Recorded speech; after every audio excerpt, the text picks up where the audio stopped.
एक स्टॉक 50 रुपए का स्टॉक लग रहा है कि ब्रेकआउट आ चुका है।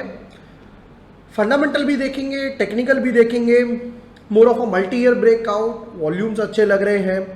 करेंगे इसी तरीके के एक स्टॉक के एनालिसिस जिसमें अपसाइड पोटेंशियल अच्छा लग रहा है। Hi everyone, my name is Vibhor Varshney, I am a SEBI registered research analyst. आज आपको लेके चलूंगा एक बढ़िया से स्टॉक के एनालिसिस पे, जहां पर हम लोग टेक्निकल पार्ट तो देखेंगे, फंडामेंटल पार्ट भी देखेंगे।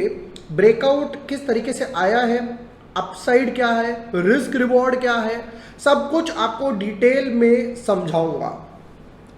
बट बिफोर मूविंग अहेड, अगर आप न्यू यूजर हो या अभी तक चैनल सब्सक्राइब नहीं किया है, subscribe the channel, press the bell icon. Live sessions, Nifty, Q&A, stocks, IPO, सब एनालिसिस आपको ऑन द बोर्ड इंस्टेंटली मिल जाएंगे। आज का जो स्टॉक पिक किया है वो है टेक्समैको रेल। अब टेक्समैको रेल क्यों पिक किया, पहले तो टेक्निकल की बात करता हूं, फंडामेंटल पे जाऊंगा एज ऑलवेज, वापस आएंगे लेवल्स पे। तो टेक्समैको रेल जब मैं एनालाइज कर रहा था, यहां पर मुझे देखने को क्या क्रोनोलॉजी मिला, ये देखिएगा। अब कंसोलिडेट हुआ, कंसोलिडेट, फिर ऊपर हुआ, फिर कंसोलिडेट, ब्रेकआउट, अब कंसोलिडेट, अब कंसोलिडेट, ब्रेकआउट। यहां पर यह चीज तो क्लियर हुई कि अगर एक बड़ा फ्लैट पैटर्न भी देखा जाए, फॉर एग्जांपल इस तरीके से, तो ये उसका ब्रेकआउट है। उस ब्रेकआउट के अलावा इसका भी ब्रेकआउट है, मोमेंटम अभी भी कंटिन्यू है। ये जो इतने दिन से छोटी छोटी खिचड़ी पक रही थी, उसका ब्रेकआउट है। प्लस सबसे अच्छी बात यहां नोटिस करना, stock is making higher high, plus volume is also making higher high.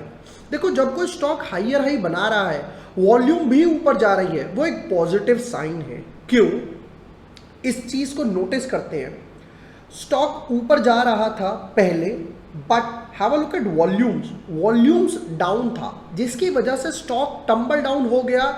यानी वो जो न्यूज उस टाइम आई होगी वो फैक्टर इन हो चुकी है।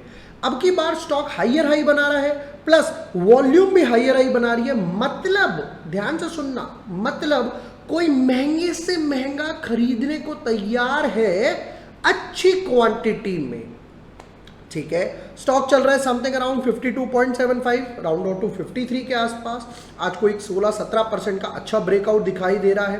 बट पहले चेक करेंगे फंडामेंटल्स। क्यों, क्योंकि 52 रुपीज का स्टॉक है, तो फंडामेंटल्स चेक करने तो बिल्कुल बनते हैं।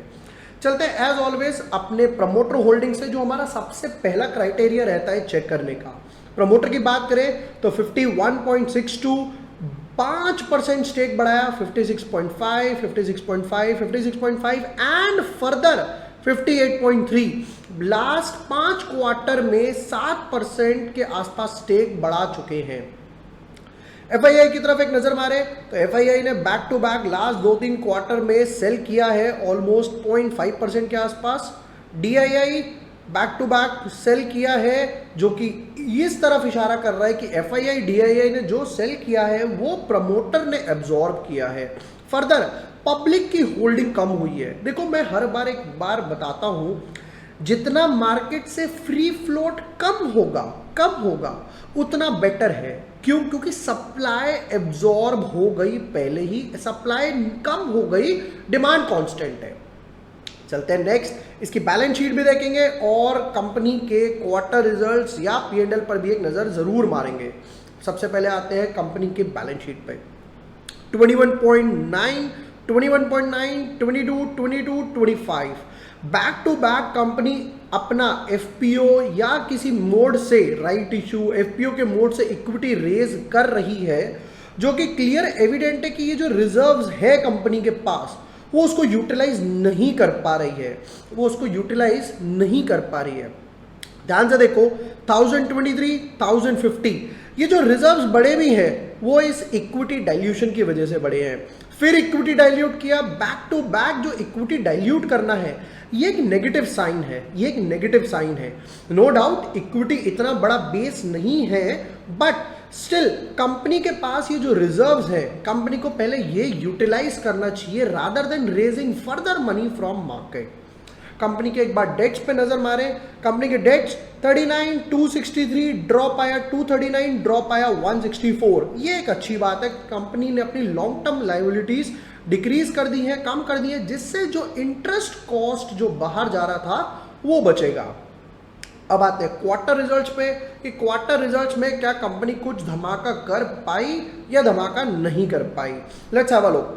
457 क्या बढ़िया इंप्रूवमेंट हुआ, 606 पर वापस ड्रॉप आया ऑलमोस्ट 45% के आसपास 330। बट यस, वापस से ये चीज को रिलेट करनी पड़ेगी कि ये वो क्वार्टर था जहां पर पूरा कंप्लीट लॉकडाउन था, वेव 2 थी लास्ट ईयर।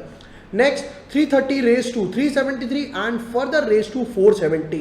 अगर YOY बेसिस पे देखें तो दिसंबर 21 का क्वार्टर नो डाउट दिसंबर 20 से तो काफी बेटर लग रहा है, राइट, काफी बेटर लग रहा है। तो दिसंबर में सेल्स तो कॉन्स्टेंटली 2 क्वार्टर्स में बढ़ी है। वापस से अगर सेल्स बढ़नी स्टार्ट होती है, वापस से सेल्स बढ़नी स्टार्ट होती है, तब जाकर ये एक पॉजिटिव साइन दिखाई देगा, विच मीन्स 500, 520, 550 एंड वापस से ये 606 का एक नंबर आ जाए तो 4 चांद लग सकते हैं। वापस जाएंगे अपने पैट वगैरह पे और यहां पर हम पैट के बाद देखेंगे EPS, ये रहा पैट। पैट के बाद देखें तो 19 ड्रॉप टू 4 रेस टू 5 और वापस से 1.5, यानी कि सेल्स तो बढ़ी बट पैट नहीं बढ़ा। सेल्स तो बढ़ी बट क्वेश्चन क्लियर है कि यहां पर कंपनी का पैट नहीं बढ़ा। क्यों नहीं बढ़ा वो भी दिखा देता हूं। Have a look at expenses. Company expense ज्यादा कर रही है, सेल्स के मार्जिन्स इंप्रूव नहीं हो पा रहे, कंपनी को यहां पर काम करना पड़ेगा। फंडामेंटल्स में मार्क दूं तो 4 आउट ऑफ 10 मार्क्स मिलेंगे। ऑब्वियसली इक्विटी डाइल्यूट हुआ, रिजर्व यूटिलाइज नहीं हुआ और मार्जिन इंप्रूव नहीं हुए, यहां पर कंपनी के मार्क्स कट गए। वापस आते हैं अपने लेवल्स पे। अब यहां पर चार्ट को कंप्रेस करके देखते हैं। वॉल्यूम्स का रोल मैंने दिखा दिया, वॉल्यूम्स में हटा रहा हूं तो क्लियर एविडेंट है कि ये तो क्लियर है कि ऑलमोस्ट 2 साल के बाद ये 52 का लेवल आया है, ऑलमोस्ट 2.5 साल के बाद ये 52 का लेवल आया है।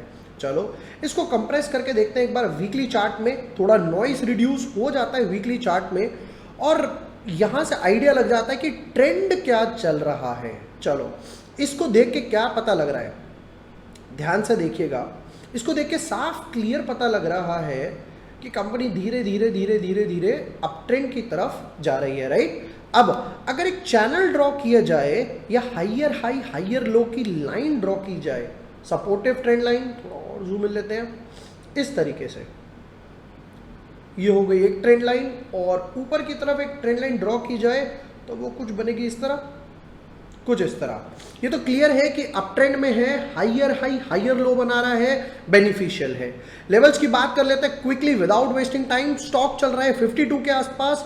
ऑब्वियसली यहां पर हम लोग इस सपोर्टिव ट्रेंड लाइन के नीचे स्टॉप लॉस रखेंगे समथिंग अराउंड 28 के आसपास। अब आते हैं मेन टारगेट की बात पे, अब आते हैं मेन टारगेट की बात पे।